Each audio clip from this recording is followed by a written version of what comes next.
Hello there and welcome.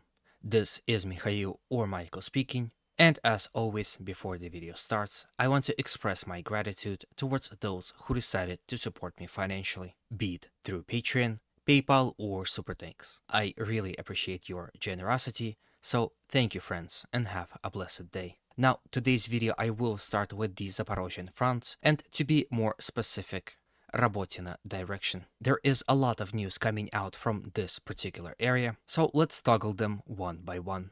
First, it is important to note that in the last few days, Ukrainians continuously attacked Russian positions in the general direction of village Kampani, from Rabotina in the direction of Novoprokopivka, as well as in between those two villages, in attempt to penetrate Russian defensive lines here in this area.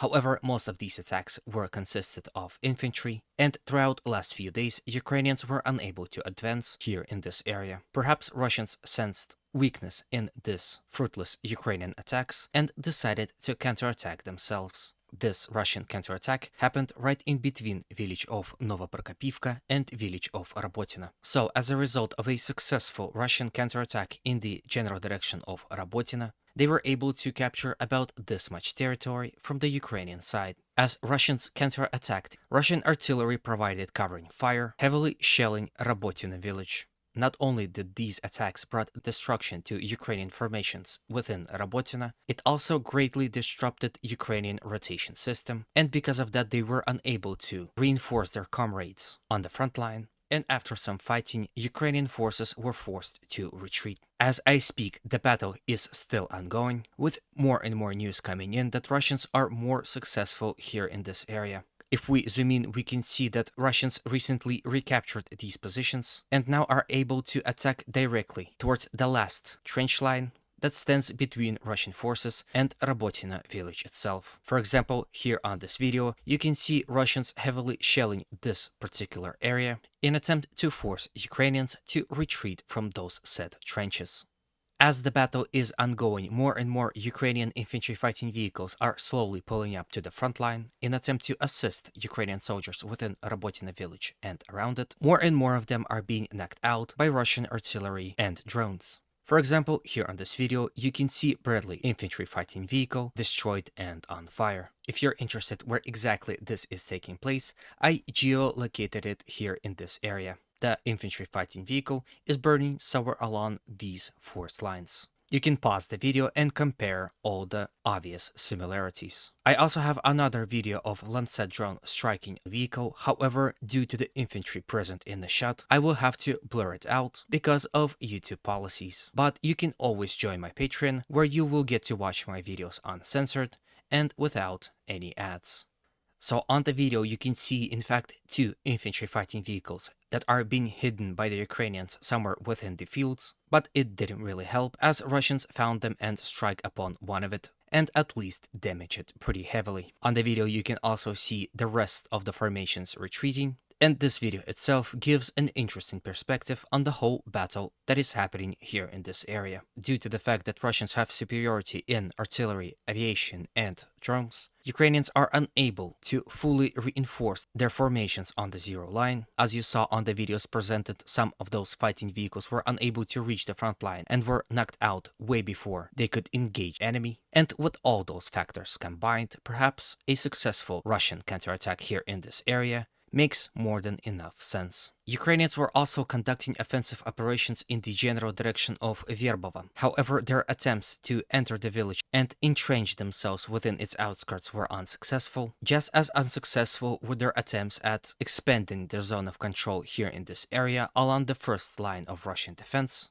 as not only they were under constant Russian artillery fire, but were subject of continuous Russian counterattacks.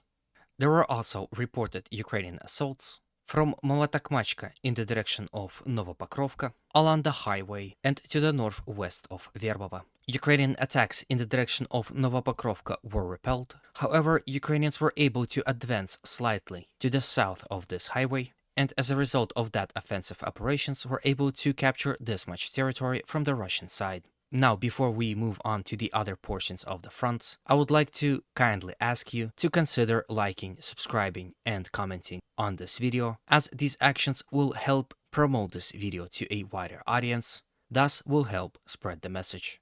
Thank you in advance, and let's continue on. From here, let's move to the Vremivka tactical bridgehead and quickly discuss the situation here. In the last 24 hours, Ukrainians continued assaulting in the general direction of Priyutne from the villages of Livadne, Novodarivka, and Rivnopol. Despite all Ukrainian attempts, these attacks were successfully repelled by the Russians. Ukrainians also unsuccessfully attacked in the general direction of the village Zavetna Bazhanye from the villages of Staromayorsky and Urozhaine, assaulted Russians within this Russian-controlled ledge, as well as attacked in the direction of Novodonetsky, Keremenchik, and Novomayorsky. At the time of recording, all Ukrainian attacks in this area were highly unsuccessful. In fact, it was Russians who were successfully counterattacking here in this area, and as a result of these successful offensive actions, were able to recover some of the positions within this salient.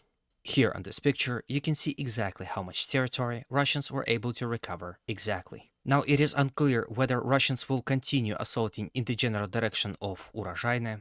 Both Staromayorsky and Urozhaine are nearly destroyed and will hold no strategic or tactical advantage for the Russians. It is also important to remember the Russians still hold tactical heights in front of those two said villages, so capturing them wouldn't really make any sense. From Vremivka tactical bridgehead, let's move to the settlement of Novomikhailivka and General Marinka direction. In the last 24 hours, Ukrainians become very active here in this area, assaulting Russian positions near Pobeda and all across this general front line.